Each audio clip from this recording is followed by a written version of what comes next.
अस्सलाम वालेकुम। मेरा नाम डॉक्टर आसिफ है।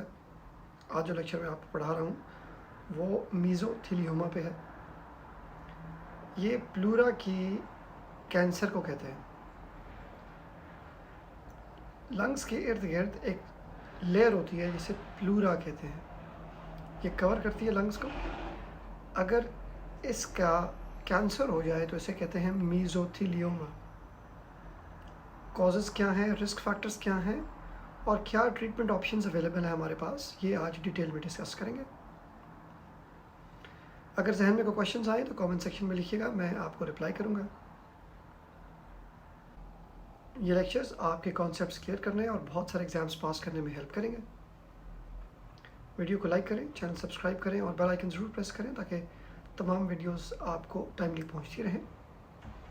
आइए लेक्चर स्टार्ट करते हैं। बिस्मिल्लाहिर्रहमानिर्रहीम। प्लूरा की मलिग्नेंसी को मीज़ोथीलियोमा कहते हैं। मीज़ोथीलियम प्लूरा की लाइनिंग को मीज़ोथीलियल सेल्स कहते हैं और इसी का अगर कैंसर हो जाए तो उसे मीज़ोथीलियोमा कहते हैं। मीज़ोथीलियम इसके अलावा बता दूं कि पेरिटोनियम में भी देखी जाती है और पेरिकार्डियम की भी लेयर्स को मीज़ोथीलियल सेल्स ही कहा जाता है। मलिग्नेंसी रेयर है, कॉमन नहीं है। मोर देन 75 ईयर्स के लोगों में देखी जाती है, एल्डरली लोगों में। ज़्यादातर किन लोगों में देखी जाती है? एस्बेस्टॉस का एक्सपोजर जिन लोगों को ज़्यादा हो, शिपिंग मटेरियल्स में, और ये जो आर्टिफिशियल सीलिंग करते हैं इनमें एस्बेस्टॉस का एक्सपोजर ज़्यादा होता है।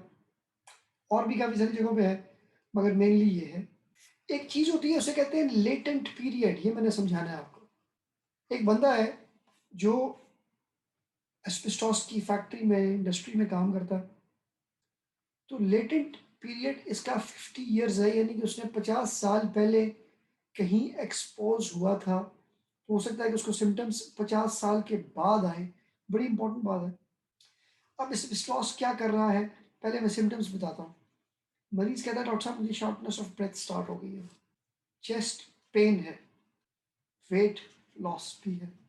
किसी भी कैंसर में, ट्यूबरकुलोसिस में, लॉन्ग स्टैंडिंग बीमारी में चीज़ें आ सकती हैं। मगर क्या चीज़ सिग्निफिकेंट है जो ऑन टॉप होगी? प्लूरल एफ्यूजन हो जाना और प्लूरा थिक हो जाना। जब मैं प्लूरल थिकनिंग की बात करता हूँ तो एक्सरे पे प्लूरल थिकनिंग मिल सकती है, हो सकता है पूरा प्लूरा थिक हो जाए, अगर कुछ पोर्शंस थिक हो जाए। थिकनिंग पे हमें डाउट हो जाएगा कि this might be asbestosis. Chest pain भी है, फिर हम उससे एक्सपोजर का पूछेंगे। बाकी कुछ चीज़ें जो हर कैंसर में होती हैं, fatigue, weight loss, fever, night sweats, तो ये चीज़ें कॉमनली देखी जाएंगी। मैंने आपसे कहा था कि फिंगर क्लबिंग कैंसर्स में होती है, तो इसमें भी फिंगर क्लबिंग मिल सकती है। क्या एसाइटिस हो सकती है, क्या पेरिकार्डियल एफिजन हो सकती है, तो लोकल एक्सटेंशन की वजह से it is a possibility. Metastasis common नहीं है। Lymph nodes, liver, bone, GIT वगैरह में it can go once it is मेटास्टेसाइज्ड।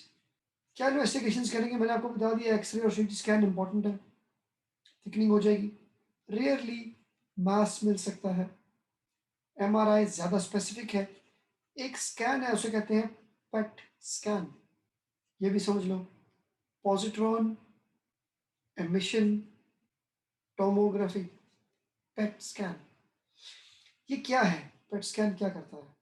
PET scan में खास किस्म की रेडियो लेबल्ड चीज़ डाल के इसके बाद उसको स्कैन किया जाता है, तो जहाँ जहाँ ट्यूमर होगा वो एरिया कलर्ड नजर आना शुरू हो जाएगा, लाइट नजर आना शुरू हो जाएगी उस स्कैन के अंदर। तो हमें पता चल जाएगा कि कहाँ कहाँ पे स्प्रेड है इस ट्यूमर का। पेट स्कैन अक्सर ट्यूमर के स्प्रेड को देखने के लिए कराया जाता है। हम अभी जिक्र कर चुके हैं कि प्लूरल फ्लूइड की एग्जामिनेशन हम कर सकते हैं, हमें इसमें ब्लड मिल सकता है, हम इसमें सेल्स देख सकते हैं कि malignant सेल्स है कि नहीं है, मगर बेस्ट क्या होगा, ऑफ कोर्स प्लूरल बायोप्सी होगी, जिसे आप अल्ट्रासाउंड या सीटी स्कैन से गाइड करके उस एग्जैक्ट जगह पर लेंगे। नहीं कर सकते तो थ्रैकोस्कोपी कर लें, यानी कि ज़रा वाइडर होल से खुद देख के बायोप्सी ले लें। स्टेजिंग कर लेते हैं, स्टेज 1 और उसका भी आगे सब फॉर्म स्टेज 1A है, वो इप्सिलैटरल प्लूरा पे है। सो लेट्स डिफाइन इप्सिलैटरल, कि अगर यहाँ ट्यूमर हुई है स्टार्ट तो सिर्फ उसी तरफ रहा है, प्लूरा के दूसरी तरफ नहीं गया।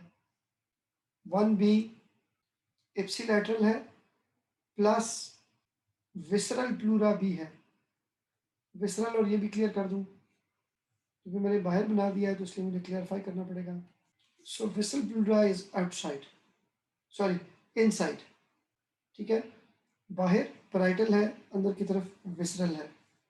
तो जो ट्यूमर है वो अगर सिर्फ बाहर है तो स्टेज 1A है, और अगर अंदर वाले प्लूरा को भी इन्वॉल्व कर लिया है, विसरल को भी, तो स्टेज 1B है। स्टेज 2 क्या है, ये सारी चीज़ें भी हैं, और उसी साइड का डायफ्राम भी इन्वॉल्व हो गया, यहाँ नीचे डायफ्राम पड़ा होगा। स्टेज 3 क्या है, ज़्यादा एडवांस्ड है, इप्सिलैटरल लिम्फ नोड्स भी इन्वॉल्व हो गए हैं, यहाँ पर लंग्स में लिम्फ नोड्स होते हैं। स्टेज 4 विद मेटास्टेसिस है। स्टेजिंग से कोई सवाल? No sir. मैनेजमेंट की बात करते हैं। मैनेजमेंट में अगर मैं कहूँगा कि अगर तो पॉसिबल है तो सर्जरी ही क्योर है। पॉसिबल मैंने क्यों लफ्ज़ कहा कि अगर तो वो बहुत ज़्यादा स्प्रेड कर चुका है तो फिर शायद सर्जरी का भी फ़ायदा नहीं होगा। सर्जरी डिपेंड करता है कि हम प्लूरेक्टमी कर सकते हैं, प्लूरा को रिमूव कर सकते हैं, क्योंकि अगर तो हम सिर्फ प्लूरा को रिमूव करें और अंदर लंग को इन्वॉल्वमेंट को, लंग को हम बचाते हैं तो बेनिफिट है। प्लस माइनस डीकॉर्टिकेशन, लंग को भी रिमूव करना पड़े तो उसे डीकॉर्टिकेशन कहते हैं। We can add this to chemotherapy. Chemotherapy कहते हैं ट्रीटमेंट देना, मेडिसिन देना, कैंसर की ट्रीटमेंट को कीमोथेरेपी कहा जाता है। तो ज़्यादा नाम आपको याद रखने की जरूरत नहीं है, मगर सिस्प्लाटिन है एक्सेट्रा। एक और थेरेपी होती है उसे कहते हैं रेडियोथेरेपी। ट्यूमर्स में हम रेडियोथेरेपी भी इस्तेमाल करते हैं, प्लस सर्जरी एंड कीमो के साथ रेडियोथेरेपी कुछ सिम्टम्स को कंट्रोल करने के लिए अच्छी है, ख़ास तौर पे पेन को। रेडियोथेरेपी का कॉन्सेप्ट ये बनाए कि एक ट्यूमर है कहीं पर भी, तो उसको रेडियोथेरेपी दे के आप साइज कम कर सकते हैं ट्यूमर का। साइज कम करने का मकसद क्या था कि अगर उसको पेन हो रहा है बड़े साइज की वजह से तो पेन कम हो जाएगा, शॉर्टनेस ऑफ ब्रेथ बेहतर हो जाएगी। यानी रेडियोथेरेपी वुडंट बी क्योरेटिव, मगर एड ऑन के लिए कुछ हद तक बेनिफिशियल हो सकती है। प्रोग्नोसिस क्वाइट पुअर, इसकी दो चार वजूहत हैं। एक तो लेट प्रेजेंट करता है, और दूसरा जब प्रेजेंट करता है तो वो पहले से इतना अक्सर स्प्रेड कर चुका है होता है कि हम जब तक उसको ट्रीट करने की कोशिश करें तो बहुत ज़्यादा बेनिफिट्स नहीं हो पाते। तो ये था आज का लेक्चर, उम्मीद है आपको वीडियो पसंद आई होगी।